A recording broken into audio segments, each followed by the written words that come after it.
This is the DallasCowboys.com Draft Show.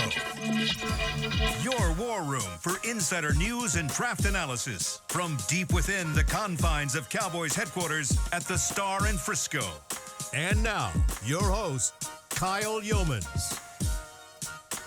Today is January 28, 2025, and we are officially 86 days away from the NFL Draft in Green Bay, Wisconsin, as we are live from the Senior Bowl here in Mobile, Alabama. We are at the Mobile Convention Center here for the Draft Show presented by Miller Lite, the only beer of the Dallas Cowboys. We've got Nick Harris, Tommy Yarrish, I'm Kyle Youmans, and our first guest of the day, running back Ollie Gordon from Oklahoma State. Ollie, first off, thanks for taking some time, and it's a busy schedule here in Mobile. We're just getting kicked off. What's kind of the first thing on your plate throughout the week? I feel like today we got the first practice. Yesterday we had the little kickoff, little pep rally, meeting everybody, getting to see everybody. I just feel like, we got a lot to go on this week. What are you excited about, showcasing your ability and getting to interact with all the players across the board? What's the number one thing on your list?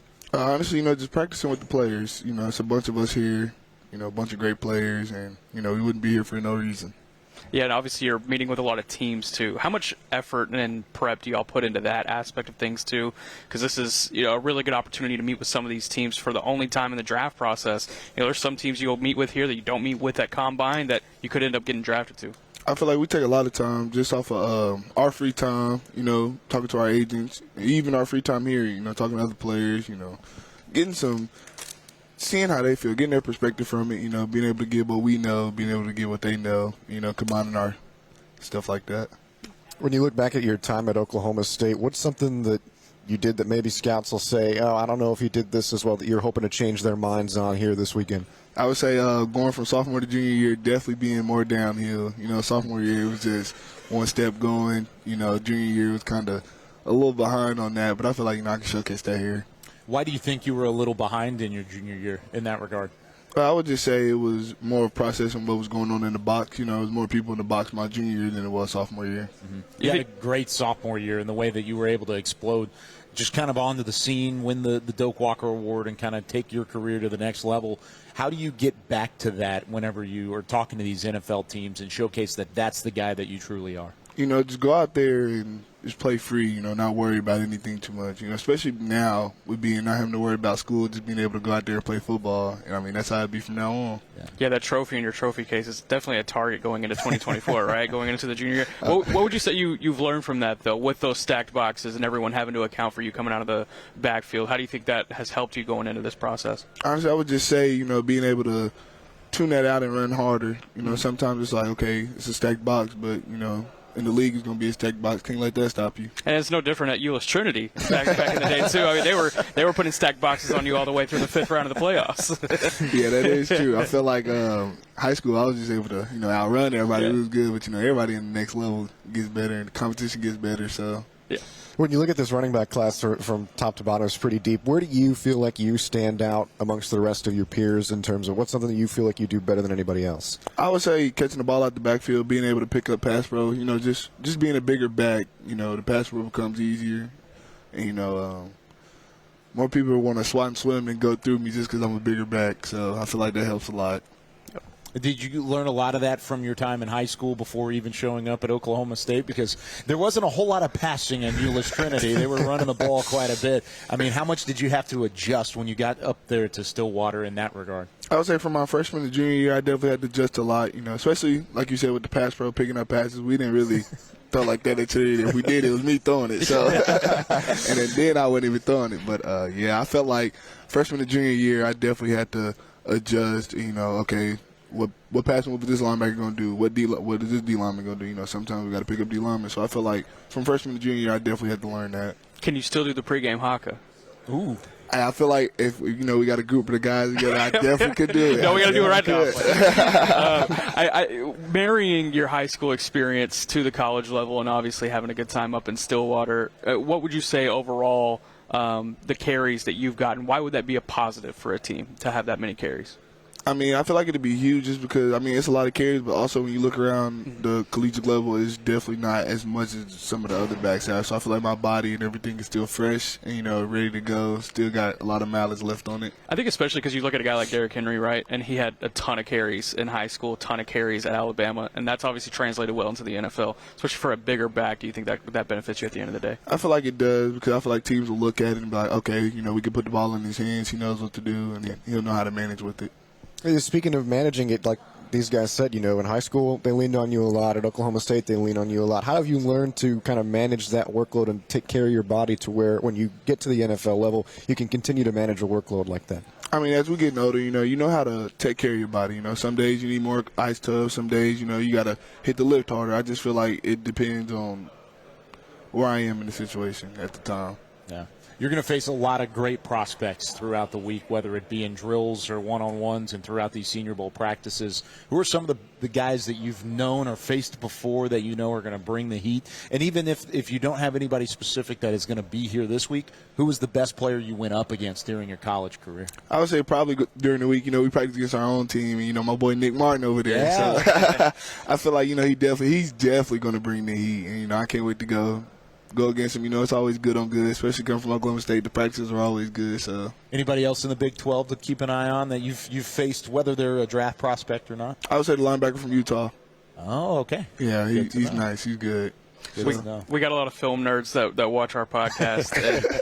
If you had to pick one game to go tell people to go watch, this was my best game, not necessarily stats, just like a game like, hey, I was good in pass pro in this game, I was good out of the backfield, I was good downhill, just a complete overall from your career, what game would you say go back and watch? I would say K-State, Kansas State. This past year? This past year, yeah. Yeah, okay. Why that game? I would say, no. BYU. BYU is what I meant. BYU, okay. I just felt like they really showcased everything, me coming out the backfield, catching the ball, me being able to get downhill on 4th and 1s and stuff like that. I feel like that showed my game.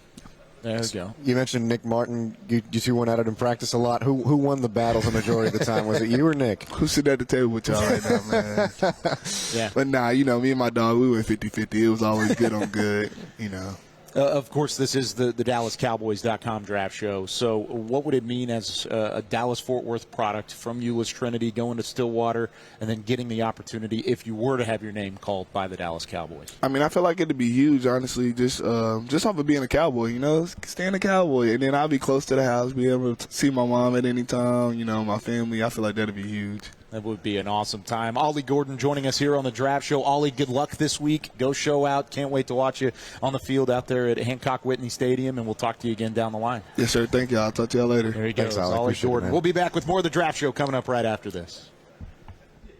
Here we go. Tyler from Dude Perfect here. Big news. We just dropped our very own Dude Perfect smoothie with Smoothie King. We is strong. It's my recipe. Technically, we all came up with it, Kobe? I mean, you put a potato in yours. I was experimenting. Yeah, we picked up on that. Guys, this is fruit smoothie perfection. I even heard it recently quoted that it was food perfect. Yeah, I was one that said that. Oh, that's funny. It's punny. Thank you. Anyways, get the Dude Perfect smoothie only at Smoothie King. My smoothie. Hi, Drew Pearson, former Dallas Cowboy and now Pro Football Hall of Famer here. If you're struggling with your vision and tired of those contacts and glasses, don't throw a Hail Mary. Go where I went. Laser Care Eye Center, the official LASIK partner of the Dallas Cowboys. Drew, thank you so much for trusting us with your vision correction procedure. At Laser Care Eye Center, we offer 6 different vision correction procedures to help patients see. Check them out at dfweyes.com. Tell them Drew sent you. Hood, hood. I'm Dak Prescott, quarterback of the Dallas Cowboys. And they snap it to Prescott, who looks right. It's not there. He escapes left. He'll run for a first down. Just like football, when it comes to crypto, it's important to have a team you can trust. With blockchain.com, I know I'm in good hands. Since 2011, they've been trusted by millions around the world to buy, sell, and trade cryptocurrency. Prescott's going to run this himself. Run it up the middle, and he scores. Whether you're new to crypto or an active trader, they've got you covered. What are you waiting for? Get started at blockchain.com. Cowboys fans, when it comes to navigating the ever-changing world of tax, your business needs a partner it can trust to tackle even your biggest tax challenges. Ryan is the largest firm in the world dedicated exclusively to business taxes. Our team of tax professionals has local expertise in all areas of tax and can help you uncover savings opportunities you didn't know you had. Learn more about how Ryan can improve your overall corporate tax performance by visiting Ryan.com. RyanTaxRates.com. Ryan, the official tax partner of the Dallas Cowboys. This is the DallasCowboys.com Draft Show. Welcome back into the Draft Show here from Mobile, Alabama, and the 2025 Reese's Senior Bowl. We've got our second guest. It's Mike Green, edge rusher from Marshall. And Mike, we've just told you, you're already an early fan favorite across the board for draft fans at home. What is your goal this week? What's the number one thing you're trying to achieve over the week of practices and then the game on Saturday? Yeah, I'm basically out here trying to show that I can compete with the best guys in the country, and I feel like there's sometimes some talk about competition levels, and I'm basically here trying to show that I can play with these dudes. Of course, you guys were Sun Belt champions up at Marshall, had a great year in Huntington, West Virginia, but you talked about the competition element. Why do you feel like that's the case? Because you guys played some of the top competition. You played against Ohio State. You played against some of those other teams in the Sun Belt and in non-conference play along the way. Yeah, maybe because it wasn't consistent. Maybe because we didn't play the best of the best guys each week. So, of course, there's going to be like at least a little talk about it. But I don't really think in most cases that's not the factor.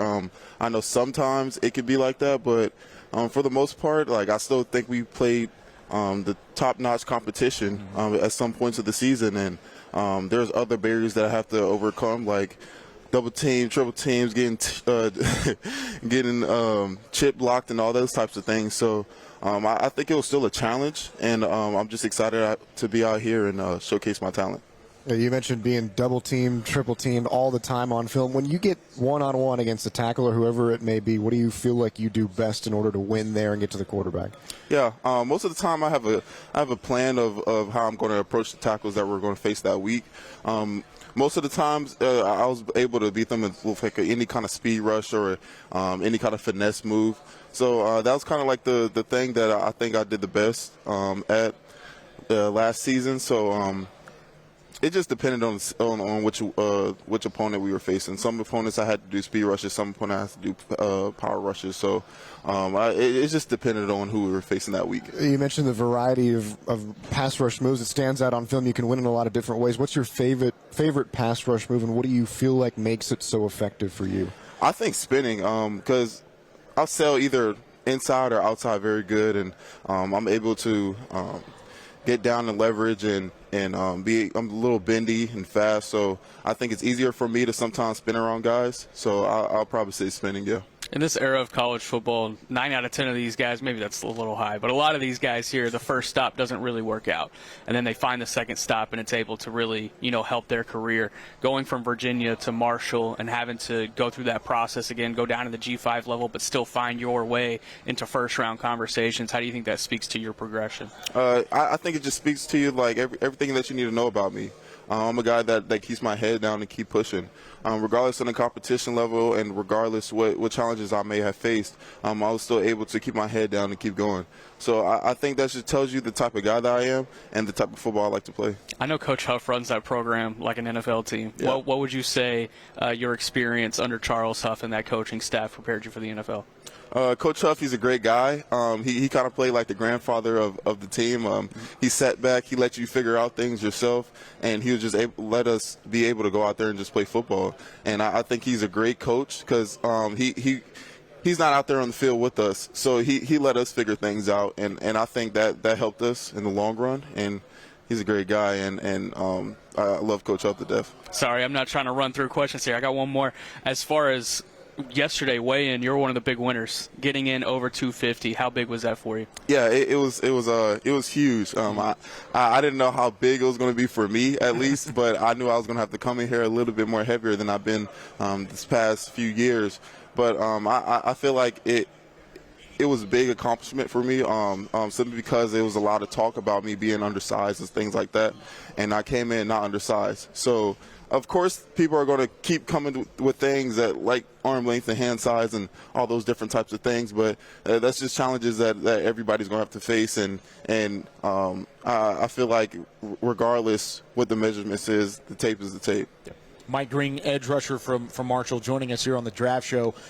Going back to what you talked about with the winning ability and the success rate of a finesse move and a speed move, at Marshall. You led the FBS in sacks, sack yardage, tackles for loss this past year, put together a monster season.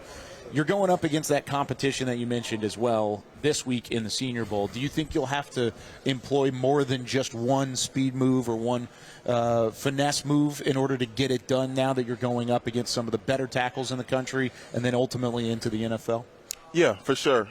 These guys watch tape on me. So the same things that I've been doing to get to this point now is probably not the same things that I'm going to be able to do this week. I'm going to have to pull out the different things that's in my tool bag and show that I can do different moves besides just speed rushes and finesse moves. You sound like a film buff in your own right. You watch a lot of film across the board? Yeah, I watch a ton of film, especially on myself. Yeah, okay. So yeah. A little self-reflection. And you talked about having a plan for each tackle coming into this. Correct. Do you have a plan for the tackles for this matchup, yeah. for the Senior Bowl? Who are you going up against, and how are you going to win? For sure. I'm going up against right tackle from Purdue, Miami, Minnesota, some 2 Oregon guys. So I think it's going to give me a chance to showcase my talent. And those guys, they're great. All of them have different types of skill set and different types of things that they're good at. So I kind of got an idea in the back of my head of what things I can do against each and every one of them. You mentioned kind of being self-reflective and watching a lot of film on yourself. What's something that you see in yourself that's like, I got to get this right, and you're hoping to get right this week? I'll probably say bringing out different tools that's in my bag. Kind of like what I just touched on. It's like they know what I'm good at, and they know what I'm best at. So they're going to try to eliminate that. So I think for me it's going to be big that I go out there and I show other things that I'm good at, and I think that's going to be very important for me to go out there and just show that I could just do different things, not just speed rushing and not just spinning or not just trying to finesse a guy. So a big part of this week in Mobile is not only on the field, but also meeting with teams, getting to know some GMs, some coaches, some things like that. If you were to explain what Mike Green is like off the field, what do you get into? Hey, I like golfing. Okay, you got a nice little swing. Yeah. I'm not too good at it, but I want to go through that phase now. So when I'm like 30 and 40 and 50, I'm able to go out there and put some nice swings out there. And I just like being outside. Table tennis. I like playing pickleball. I'm in Arizona right now training, so that gives me a good opportunity to go out there and play pickleball because that's like a big pickleball city. Apparently, I didn't even know that before I got there. But not very big in pickleball up in Huntington, West Virginia. Not very big pickleball out there in West Virginia. That's awesome. And like you said, being outside and in the mountains of West Virginia, always an opportunity to go out there and have some fun. Ju, who was the best offensive tackle you went up against throughout your college career? There's a lot of good ones that I faced. I think the most difficult tackle for me, at least, will be the left tackle from Virginia Tech, 65. I think he just transferred to maybe Utah or something like that. I'm not too for sure. But it was his arm length. Like as y'all guys probably know, I don't got the longest of arms. So his arm length is what gave me challenges. But he was a good football player. His IQ was tremendous, and I think he was one of the best tackles I faced last year. All right, so if you're like Nick's talked about, having that conversation with the GMs, with the coaching staff, if Jerry Jones was on the other side of that camera and you're having to pitch to Jerry Jones why you should be a part of the Dallas Cowboys organization, what would your pitch be? I'll probably say just like my relentless effort to get around the ball, my relentless effort to continue to get better. The type of guy that I am, I'm continuously rising throughout the years, and not just a football player, but as a person. And I think I would just pitch to him about how like nonchalant I am and how I'm just able to keep going regardless of what type of situations get thrown my way. Absolutely. Mike, appreciate you taking some time, as appreciate always. y'all. We're big fans of your Thank game. you so much. Congrats on getting to this point in the journey. Go get them this week, and we'll talk to you again down the line. Thank you. I appreciate y'all. Should be fun. Mike Green, edge rusher from Marshall, joining us here on the Draft Show. We've got more coming up from Mobile and the Mobile Convention Center coverage of the 2025 Reese's Senior Bowl right after this. I'm Darren Woodson, former Dallas Cowboy player and Super Bowl champion. When I played in the NFL at a high level, I relied on my vision to see the field. As I started getting older, I noticed my vision wasn't as good, and I was getting frustrated from wearing my glasses all day. I went to Laser Care Eye Center, and Dr. G talked about all the options. Thanks to technology and Laser Care Eye Center, I can see near, far, and between. Don't fumble your vision any longer. Visit them at dfweyes.com and tell them Darren sent you. They got me back on my game. Star Sports Tours is the only official fan travel partner of the Dallas Cowboys, offering exclusive game weekend travel packages with pre-game sideline access and photo ops with current players, cheerleaders, and Cowboy legends. You want to stay at a team hotel, attend the best tailgate party in Texas, tour the Star, and talk X's and O's with me, Everson Walls?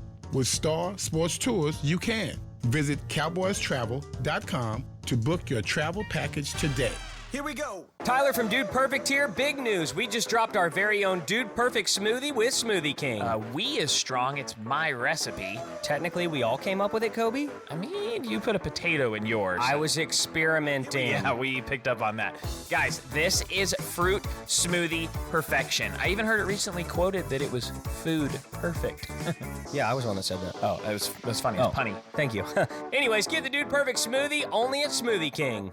My smoothie. How about them Cowboys? Or how about them Tyson Cowboys Nuggets? As we cheer for the stars on the field, we love that we've also got some stars on our plate, thanks to Tyson brand star-shaped Cowboys Nuggets. That, along with all our other favorite Tyson Foods products, sure make game day special. Score some delicious Tyson Cowboys Nuggets and become a game day star, just like our Cowboys. As you enjoy your stars on and off the plate, remember, tailgates and game day have always been Tyson. This is the DallasCowboys.com Draft Show.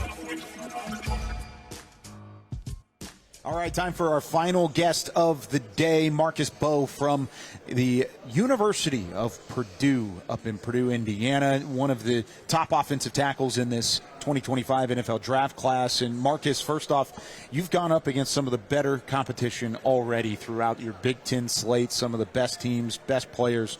What's so special about the Senior Bowl week and the opportunity that's at hand coming over these next few days? I feel like, you're getting to go against more NFL prospects, more talent. It's always going to be a good time going against some good players. Anytime you get to step on the field, for me, is always blessed. So yeah. I'm excited. There's one thing about our viewership. They're big film buffs. They love watching film, and we've already had one of our other co-hosts bring your name up in conversation. If you're talking to those that have been watching the film this week, whether it's a GM or a coach, what's your message to them on what you're working on and how you're trying to get better? I just want to be consistent and win all my reps, really, for the most part, and show everybody that I can play multiple positions.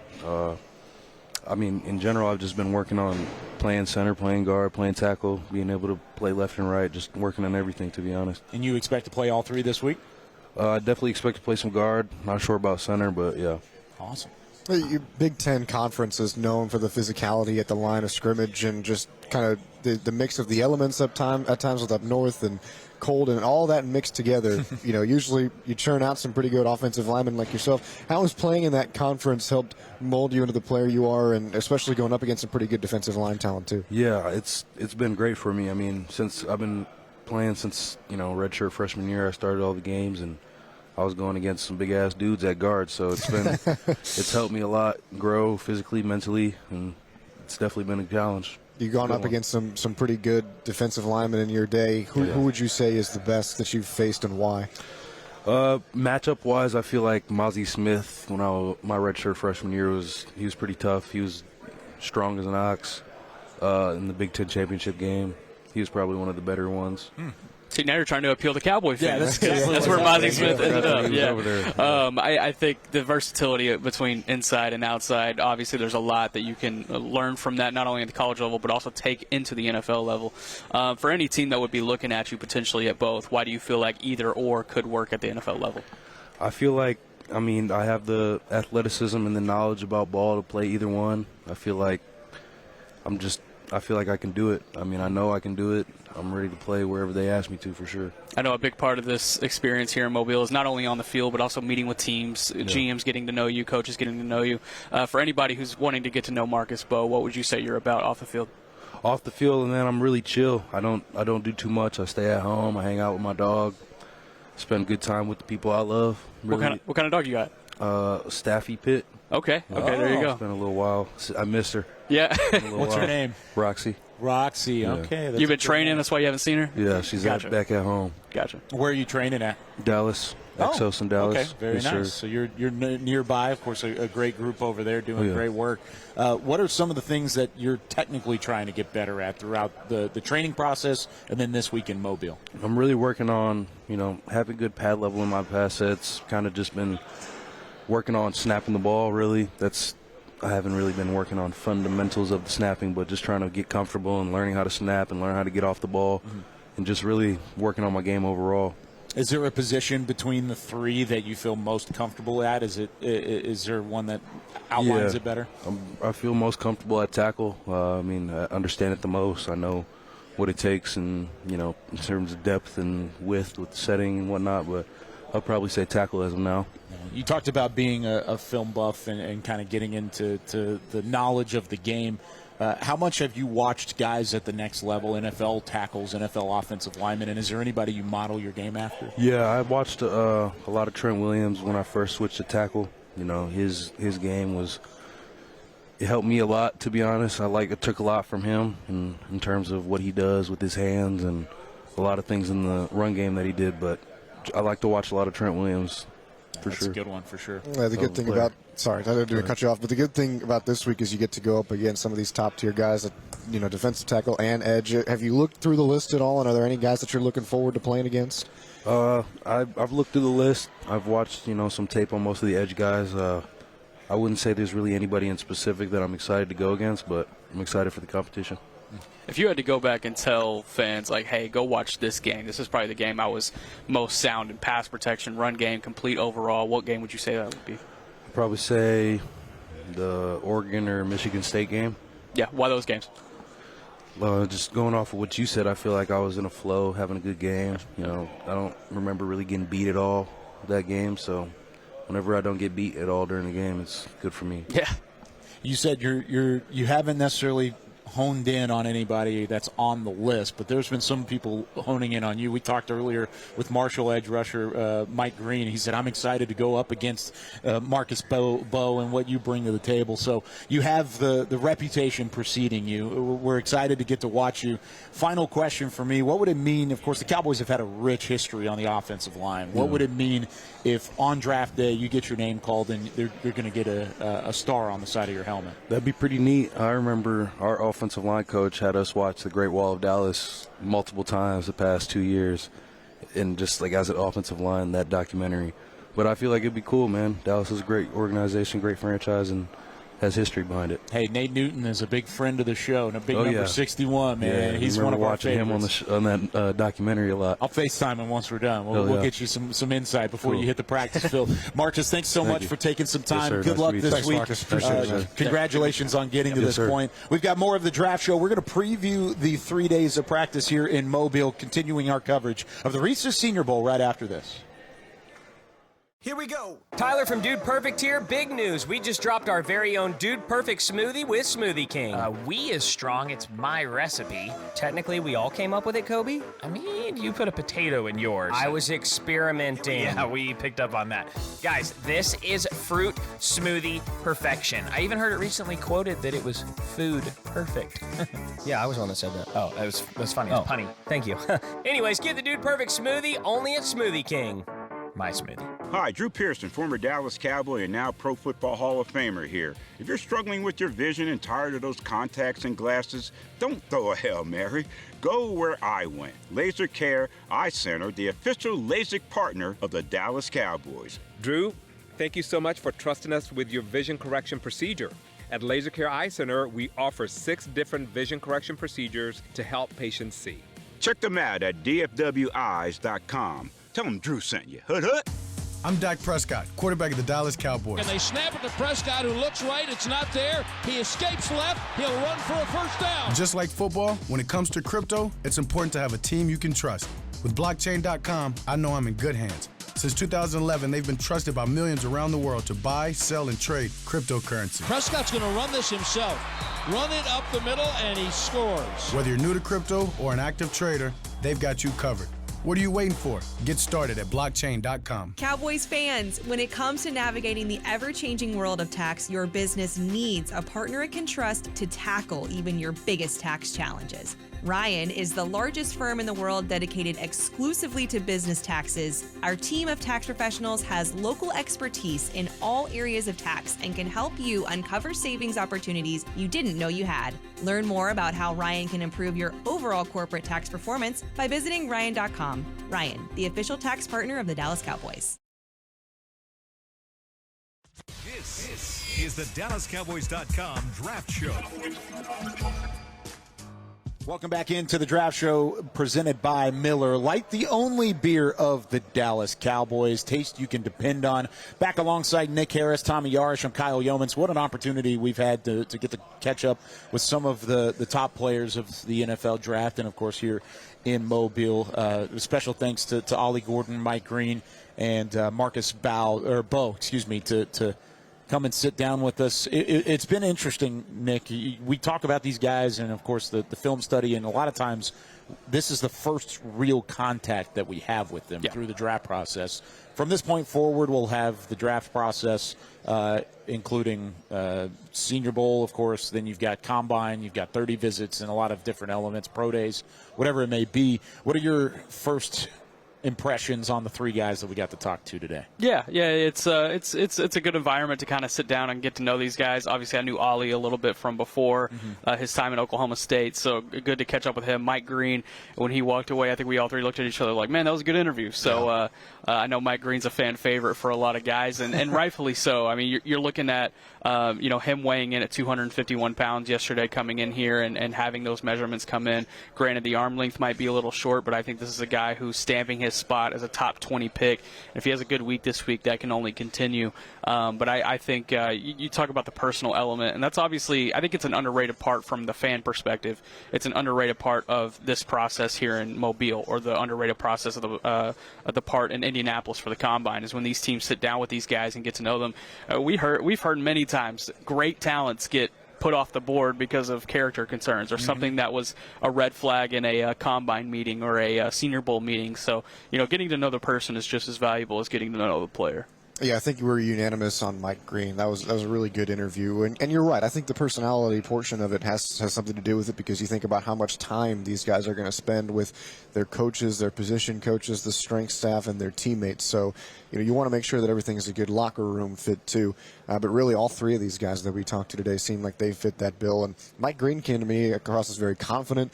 He broke down his game really well. I appreciated how he kind of went into his different pass rush moves, because that popped out on film, how he can win in so many ways at the line of scrimmage. And then Ollie Gordon being able to explain, hey, here's why my sophomore year to junior year jump wasn't what we expected.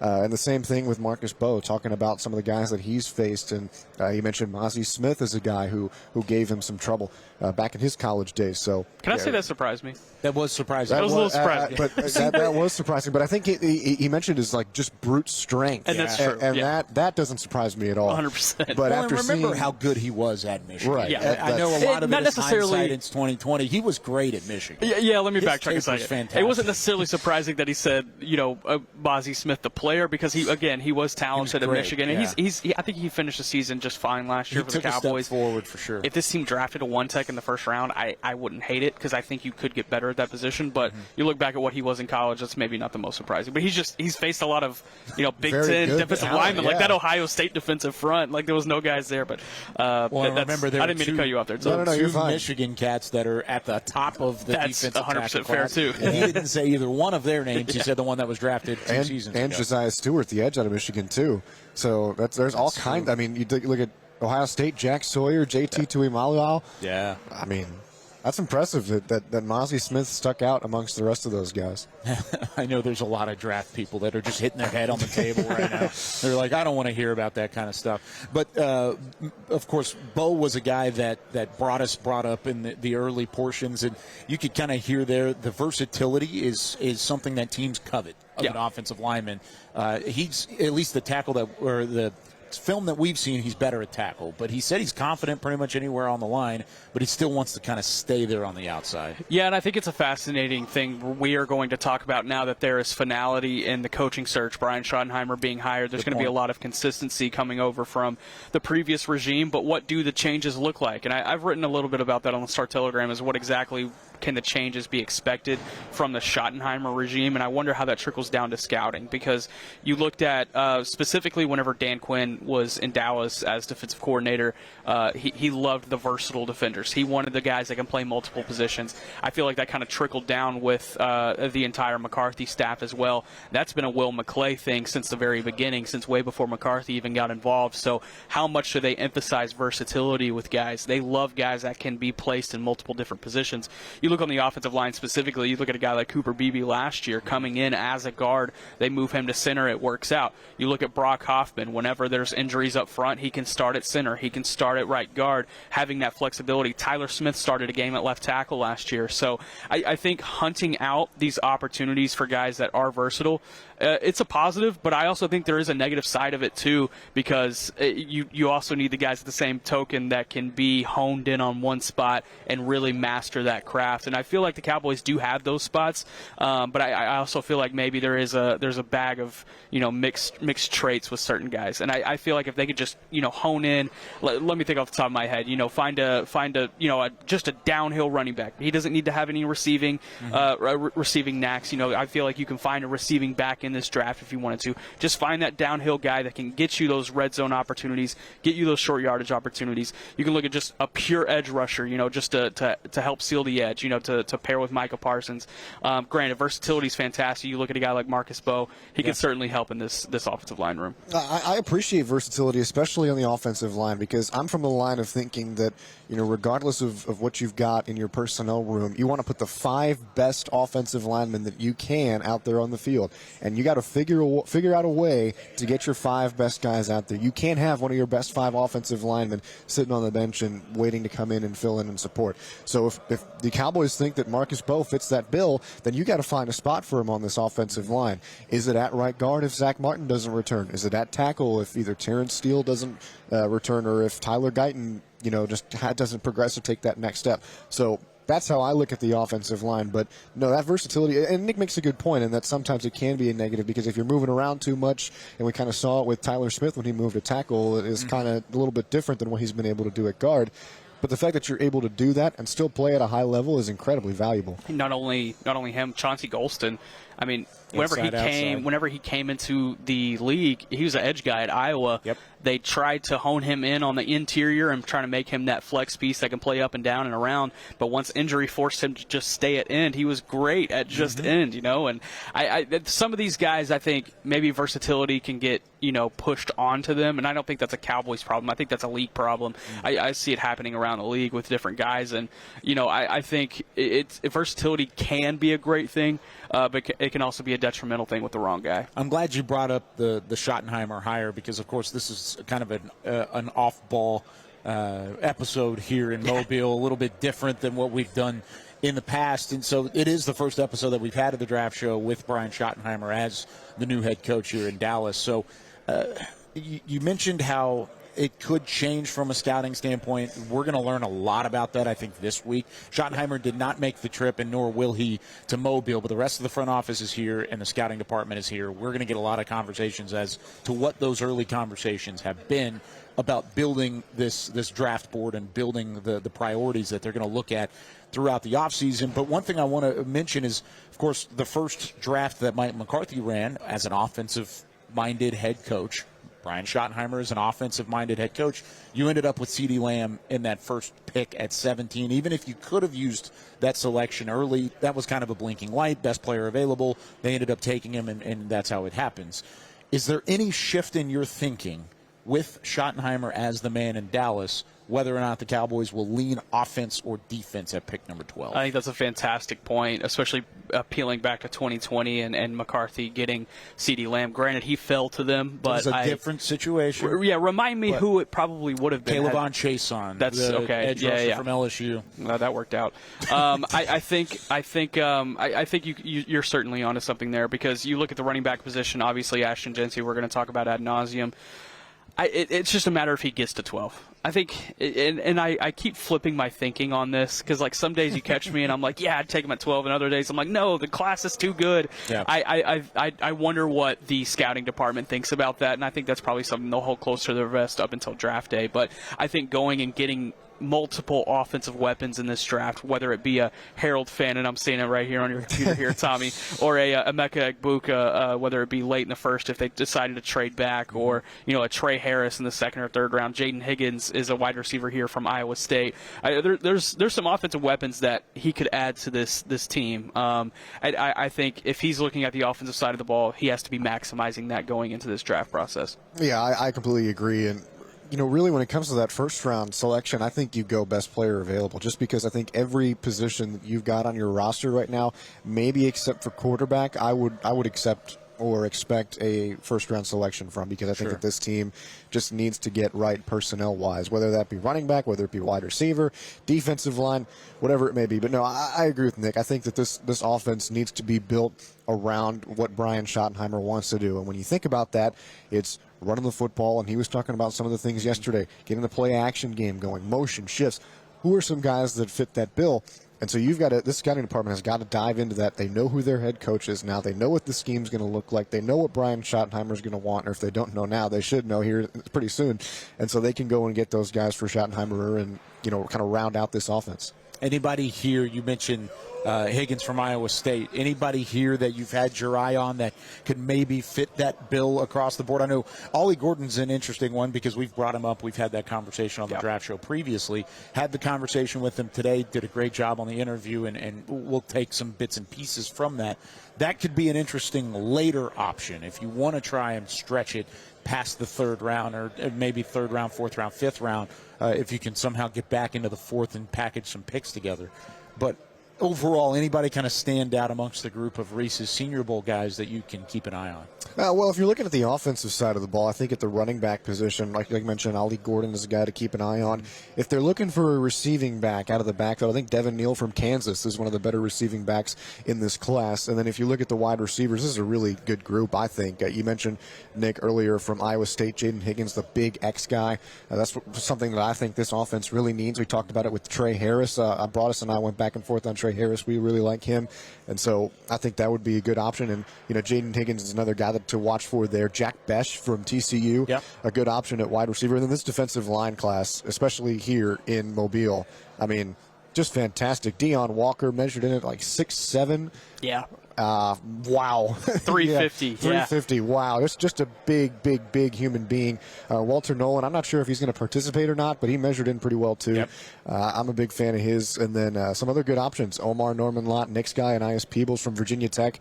Alfred Collins from Texas. So some really good, intriguing options to watch here. Yeah, looking at this running back position, I think there's multiple guys to take a look at going into this week. Obviously, we've talked about this class so much and how much talent there is top to bottom. There's talent you can get on day three.